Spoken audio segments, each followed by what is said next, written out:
Moi, gagner 2 000 € en même pas 5 minutes et le pire, c'est que c'est réel. C'était lors d'une négociation, j'essaye de négocier un petit immeuble de rapport de 3 lots dont je vous ai déjà parlé, que je toucherai finalement 168 000 €. Mais avant cela, il n'était pas affiché à ce prix, il était affiché aux environs de 184 ou 186 000 €. De souvenir, je crois que c'est 186. Lors de ma première visite, à ce moment-là, j'ai pas spécialement les fonds, donc 186.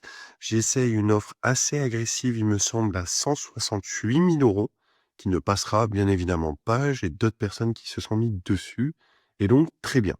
Un des réflexes que j'ai souvent lorsque je fais des propositions d'achat, c'est que le bien m'intéresse réellement. Je ne fais pas des offres basses spécialement, c'est juste ça m'intéresse, mais des fois il y a des offres supérieures. Donc tous les 2 mois, à peu près ordre d'idée, où les compromis ont le temps de casser, je rappelle.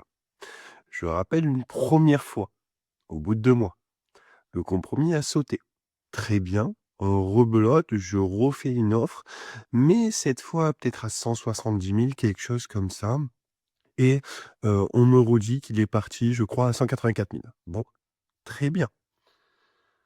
Je rappelle 2 mois après, ça vous commencez à sentir venir. Je rappelle 2 mois après et tout simplement, il y a de nouveau un compromis qui a cassé. Cette fois, je crois que je fais une offre à 175 000, je remonte et j'ai quelqu'un en face qui fait 180 000. Je me dis: «OK», je lui fais: «Bon, moi, je peux faire sauter, si vous le voulez, la condition suspensive de prêt. Je sais que je vais l'avoir dans tous les cas, donc ça peut jouer dans la balance». On était dans une période où avoir le crédit bancaire était très compliqué, encore plus compliqué qu'actuellement et finalement, ils accepteront une autre offre à 180 000 € sous crédit. Rebelote, un mois après, le compromis saute. Du coup, on est déjà à 3 compromis. Je serai le quatrième. Et donc, là, j'ai l'agent immobilier qui m'appelle et qui me dit: «Écoutez, on n'en peut plus, le vendeur n'en peut plus, il accepte 170 000». Donc là, j'ai un agent immobilier qui m'appelle pour me faire une offre, enfin, me proposer un bien à un prix inférieur à ce que moi, j'avais mis sur la table. J'étais monté jusqu'à 175 000. Et dans ce contexte-là, je me suis dit: «Bah, quitte à le jouer», ça fait quand même 6 mois tout cela.